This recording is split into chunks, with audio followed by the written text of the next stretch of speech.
KF-21 보람의 이야기.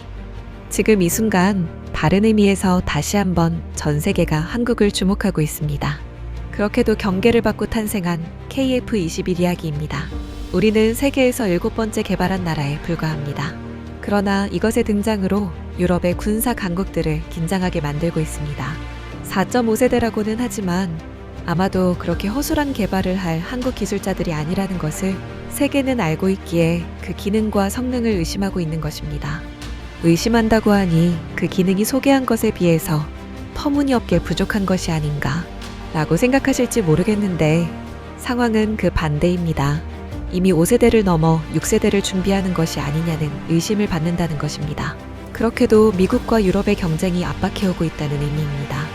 그러나 무장창이 외부에 있다는 것으로는 아직 5세대에 진입하지 못한 것이라고 생각하고 있고, 또 공중급유 같은 기능이 된다면 5세대를 넘어선 것이라는 판단 기준이 있었기 때문에 KF-21은 그에 못 미칠 것이라는 생각으로 접했던 것이 사실입니다. 그러나 의심되었던 바로 그 공중급유가 실제로 일어난 것입니다. 그래서 미국을 비롯한 유럽의 공군 관련한 매체에서 상당히 놀라고 있다는 이야기입니다. 그것은 가능한 것이 아니라는 생각이 있었기 때문입니다. 오늘 여러분께 들려드릴 이야기는 불가능을 가능으로 만든 한국의 놀라운 도전기입니다. 오늘도 동영상을 시청해주신 것에 진심으로 감사드립니다. 구독과 좋아요 버튼을 눌러주시면 앞으로도 여러분이 좋아할 만한 흥미진진한 영상을 계속 만들어가겠습니다. 저는 여러분과 함께 이 놀라운 여정을 탐험해볼 김민영입니다. 2025년 상반기 충청남도 사천시 상공에서 역사적인 순간이 펼쳐졌습니다. KC-330 다목적 공중급유기와 KF-21 보라매가 만나는 그 순간, 한국 항공 역사의 새로운 장이 열렸습니다. 야심칠시, 어둠이 내린 하늘에서도 완벽하게 이루어진 공중급유 성공. 이것은 단순한 기술 시험을 넘어선 것이었습니다. 한국이 이제 진정한 항공강국으로 우뚝 설 수 있다는 증명이었죠.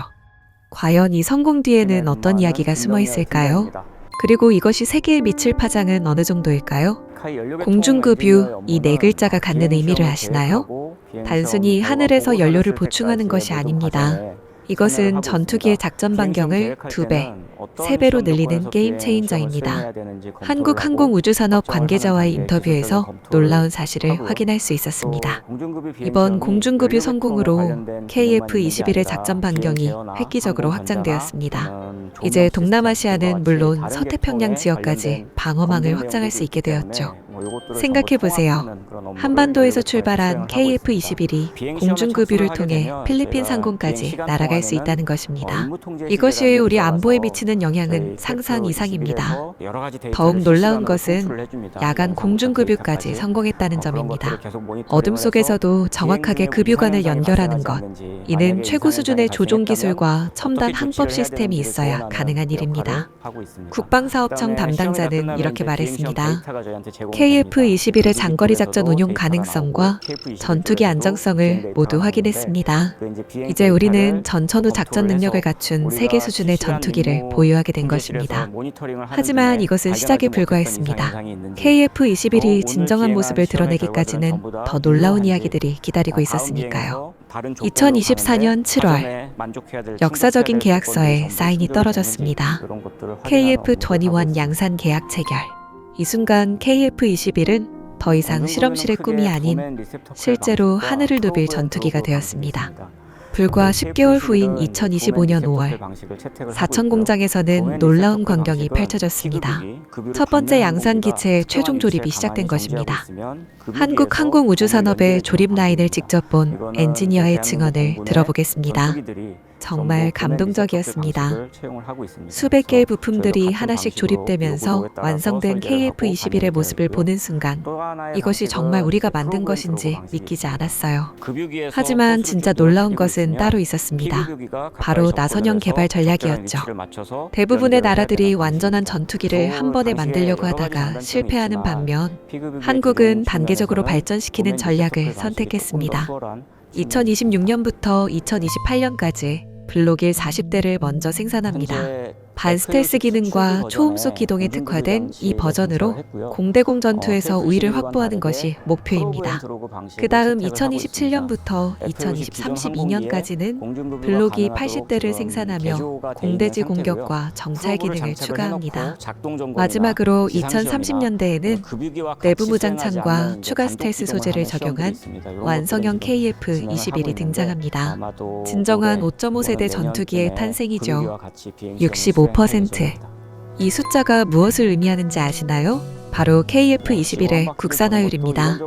전투기 국산화율 65%라는 것은 어마어마한 수치입니다. 세계에서 독자적으로 전투기를 개발할 수 있는 나라는 손에 꼽을 정도인데 한국이 그 대열에 당당히 합류한 것입니다. 특히 주목할 부분은 국산 A사 레이더입니다. 능동전자 주사식 위상 배열 레이더. 이 복잡한 이름의 장비는 전투기의 눈과 귀 역할을 합니다. 한국의 레이더 개발 엔지니어와 나눈 대화를 들어보시죠.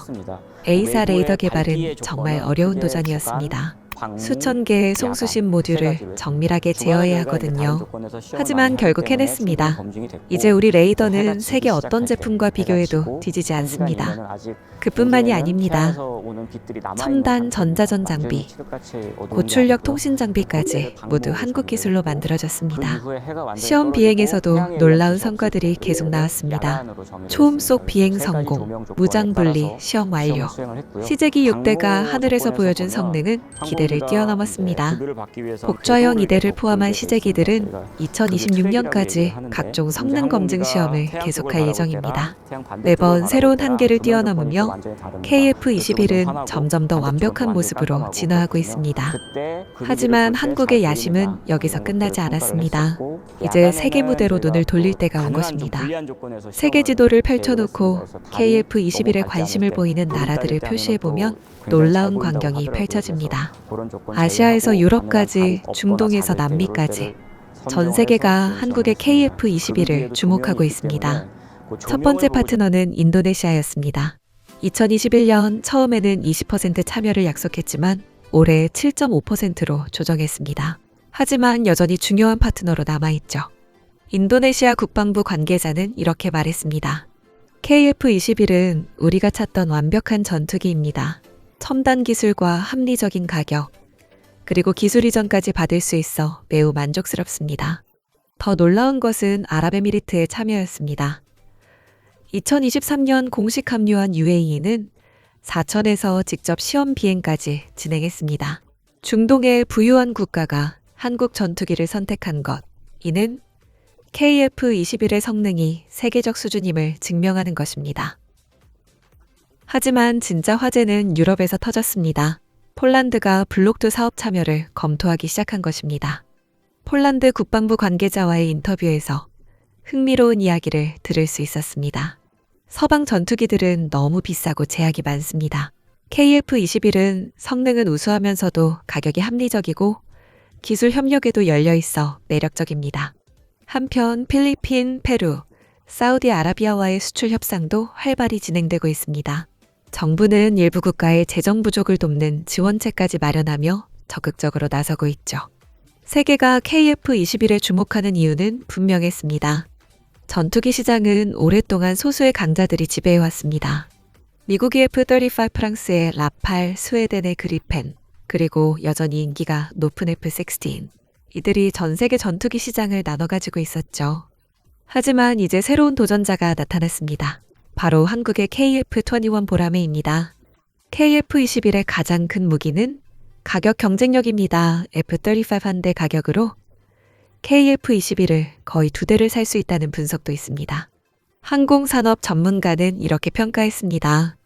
KF-21은 4.5세대 전투기 시장에서 게임 체인저가 될 수 있습니다. 성능은 최신형이면서 가격은 합리적이고 무엇보다 정치적 제약이 적다는 장점이 있죠. 특히 중요한 것은 미국의 F-35에 대한 높은 의존도를 낮출 수 있다는 점입니다. 많은 나라들이 미국 무기에만 의존하는 것을 우려하고 있는 상황에서 KF-21은 완벽한 대안이 됩니다. 기술 수준도 결코 뒤지지 않습니다. 국산 AESA 레이더, 첨단 전자전 장비, 그리고 점진적으로 발전할 수 있는 나선형 개발 구조까지 KF21은 현재의 요구사항을 만족시키면서도 미래로 확장할 수 있는 여지를 남겨두었습니다. 더욱 흥미로운 것은 파생형 개발 계획입니다. 공격특화형 KF-21EX, 전자전형 KF-21EA, 그리고 항모탑 제형 KF-21원N까지 한국은 이미 다음 단계를 준비하고 있었습니다. 하지만 모든 것이 순탄한 것만은 아니었습니다. 여전히 해결해야 할 과제들이 남아 있었으니까요. 완벽해 보이는 KF21에도 아직 남은 숙제가 있습니다. 바로 엔진입니다. 현재 KF21은 미국지 EF414 엔진을 사용하고 있습니다. 국산화율 65%라고 하지만 엔진만큼은 아직 외국 의존도가 높은 상황이죠. 하지만 이것이 KF21의 한계는 아닙니다. 오히려 더 큰 도약을 위한 다음 단계로 보는 것이 맞습니다. 한국항공우주연구원의 엔진 개발 책임자와 나눈 대화를 들어보겠습니다. 엔진 국산화는 시간이 걸리는 일입니다. 하지만 우리는 이미 그 길을 걷고 있어요. KF21의 성공은 우리에게 더 큰 자신감을 주었습니다. 실제로 한국은 착실히 핵심 부품들의 국산화를 확대해 나가고 있습니다. 국산 AESA 레이더의 성공이 좋은 예시죠. 불과 몇 년 전만 해도 불가능해 보였던 일이 현실이 되었습니다. 첨단 전자장비, 고출력 통신장비, 그리고 각종 센서들까지 하나씩 한국 기술로 만들어지고 있습니다. 2027년부터 시작될 지상 공격 능력 통합도 중요한 이정표입니다. 방위사업청이 2025년 8월 개발계획 개정안을 승인하면서 이 과정이 가속화되었죠. 고성능 무장과 전자전 체계 통합까지 완료되면 KF21은 진정한 의미의 다목적 전투기가 됩니다. 한국의 항공산업 전문가는 이렇게 전망했습니다. 지금의 성공은 시작일 뿐입니다. 완전한 국산화가 이루어지면 KF21은 세계 전투기 시장의 강력한 플레이어가 될 것입니다. 그리고 그 미래는 생각보다 가까이 와 있었습니다. 우리는 지금 역사가 만들어지는 순간을 목격하고 있습니다. 한국이 세계 7번째 독자 전투기 개발국이 된 순간, 그리고 KF-21 보라매가 하늘을 가르며 새로운 시대를 열어가는 순간을 말입니다. 공중급유 성공은 단순한 기술적 성취를 넘어선 것이었습니다. 이는 한국이 이제 진정한 항공 강국의 반열에 올랐다는 선언이었죠. 동아시아와 인도태평양 지역에서 KF-21은 이미 불가결한 전략적 자산으로 자리 잡았습니다. 한반도를 넘어 세계 무대에서 활약할 준비가 완료된 것입니다.